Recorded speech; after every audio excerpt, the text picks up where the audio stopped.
سبحان اللہ چمک تجھ سے پاتے ہیں سب پانے والے، میرا دل بھی چمکا دے اے چمکانے والے۔ سبحان اللہ بے بسم اللہ اسم اللہ دا اے بھی گہنا بھرا ہوں، نال شفاعت سرور عالم، چھٹ سی عالم سارا ہوں، حدوں بے حد درود سونے نبی سرور نے، جس دا عین پسارا ہوں، میں قربان تینا تو حضرت کا ہوں، جنہیں ملیا سونا نبی بھی سہارا ہے۔ سبحان اللہ اب اب اسی وقت اللہ پاک کا یہ سب سے بڑا فضل و احسان ہے۔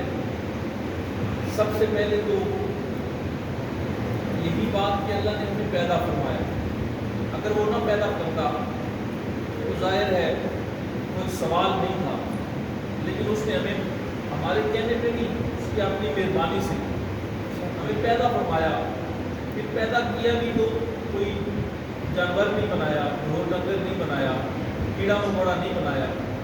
اشرف المخلوقات انسان بنایا۔ سبحان اللہ پھر اس انسانیت کا بھرم رکھنے کے لیے اس نے کوئی ہمیں غیر مسلم نہیں بنایا، کوئی ہندو کافر نہیں بنایا، بلکہ کلمہ گو مسلمان بنایا۔ سبحان اللہ اب یہ ساری باتیں آپ نے مانگی نہیں ہیں، لیکن اللہ نے آپ کو عطا دی ہے۔ سبحان اللہ پھر اس کے بعد پھر اس انسانیت کو کمال دینے کے لیے اور کلمے کے نور کو اپنی بارگاہ میں قبولیت کا حسن دینے کے لیے اس نے سب سے بڑا جو احسان کیا ہمیں مدینے والے کا غلام بنایا۔ سبحان اللہ اور آج اہل علم اور اہل معرفت یہ کہتے ہیں، آج کے دور میں یہ اس کا احسان ہے کہ اس دور میں اللہ نے ہمیں نبی کے غلاموں کا غلام بنایا۔ سبحان سبحان اللہ اللہ اللہ والوں کی صحبت عطا فرمائی، آپ نے عاشقوں کی صحبت عطا فرمائی۔ آپ سارے یہ جو سندھ کی سرزمین ہے، یہ جو سندھ ہے یہ عاشقوں کی سرزمین ہے۔ سبحان اللہ آپ کو پتہ ہونا چاہیے کہ اس کو باب الاسلام کہتے ہیں۔ سبحان اللہ اسلام کا نور یہاں سے جب 8ویں صدی کے شروع میں حضرت محمد بن قاسم اور بزرگان دین کی شکل میں یہ جو سرزمین ہے یہ اللہ والوں سے پیار کرنے والوں کی سرزمین ہے، عاشقوں کی سرزمین ہے، یہ اللہ کی محبت کے مجاہدوں کی سرزمین ہے۔ سبحان اللہ حضرت عبداللہ شاہ غازی سے لے کر حضرت عثمان علی برمندی اور حضرت سجد سرمست، شاہ عبداللطیف بٹائی اور تمام بزرگان دین اس پوری سندھ کی اس سرزمین پر چپے چپے پر اللہ والوں کا ڈیرا ہے۔ سبحان اللہ یہ بہت بڑی کرم کی بات ہے، آپ اس بات کو سمجھنے کی کوشش کریں گے، بہت بڑا اللہ کا احسان ہے۔ اللہ فرماتے ہیں جس سے میں راضی ہوتا ہوں۔ ایک شخص نے کہا فلاں شخص کے پاس بڑی دولت ہے، بڑا بینک بیلنس ہے، اس کے سکھر میں بھی کوٹھی ہے، کراچی میں بھی، لاہور میں بھی، اسلام آباد میں بھی،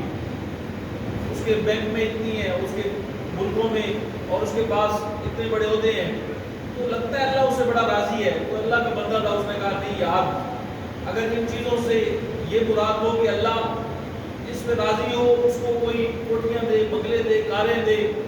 تو پھر تو غیر مسلم کے پاس تو ہم سے زیادہ علم بھی ہے، دولت بھی ہے، تو کلمہ بھی نہیں پڑھتے، تو اس کا کیا مطلب ہے؟ اللہ مجھ سے راضی ہے؟ آواز آئی نہیں، کہا اللہ کی رضا یہ نہیں ہے کہ کس کو دنیا کا کتنا مال ملا ہے، دنیا کی کیا حیثیت ہے۔ فرمایا اللہ جس پہ راضی ہوتا ہے اس کو اپنا بناتا ہے، سبحان اللہ اور اپنا بنانے کی شکل یہ ہے اللہ اس کو مدینے والے کے نوکروں میں جگہ عطا فرماتا ہے، سبحان اللہ سبحان نبی اللہ والے کا عاشق بناتا ہے، اور نبی کا عشق ہے ہی نبی کے عاشقوں کی صحبت سے۔ سبحان اللہ یہ بات یاد رکھیے گا، آج آپ اور میں بحیثیت مسلمان اپنے آپ کو بے شک ہم کمزور سے ہی، غریب سے ہی، پھر بھی یہ فخر کرتے ہیں اور یہ کہتے ہیں ہمارے جیسا کوئی نہیں، یہ بات ہم کہتے ہیں ہمارے جیسا کوئی نہیں، تو ایسا اس لیے نہیں کہتے، ہم میں خرابیاں بھی ہیں، کمزوریاں بھی ہیں، اور غلط کاریاں بھی ہیں، اس کے باوجود آپ اور میں یہ کلیم کرتے ہیں ہم سب سے اچھے ہیں۔ کہا کس لیے؟ کہا اس لیے کہ نبی نے امت میں قبول فرمایا۔ سبحان اللہ، جتنی کمزوریاں ہوں، جتنی خرابیاں ہوں، جتنی کوتاہیاں ہوں، اور کچھ ہے یا نہیں، پر یہ چھوٹی بات تو نہیں ہے کہ پیارے کملی والے نے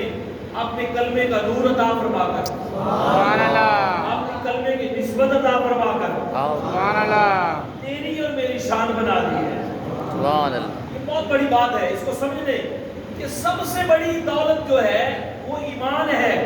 سبحان اللہ، سب سے بڑی دولت۔ باقی سب کچھ کھو بھی جائے نہ بھی ہو تو اتنی بڑی کمی نہیں ہے، لیکن اگر ایمان چلا جائے، ایمان کھو جائے، اب کس طرح یہ ایمان کی دولت کو دولت ہے۔ اب ایمان کی بہت ساری تشریحات ہیں، لیکن جو سادہ ترین آپ نے سنی ہوگی، نبی پاک صلی اللہ علیہ وسلم نے فرمایا کہ اللہ یہ کہتے ہیں کہ تم میں سے لا یؤمن احدکم حتی اکون احب الیہ من والدی وولدی والناس اجمعین۔ ایمان کی آسان ترین تشریح یہی ہے کہ ہر چیز سے بڑھ کر مدینے والے سے پیار کیا جائے۔ سبحان اللہ، اسی میں آگے نمازیں بات کی بات ہے، یہ مسجدیں، یہ محراب و منبر، یہ اعمال بات کی بات ہے،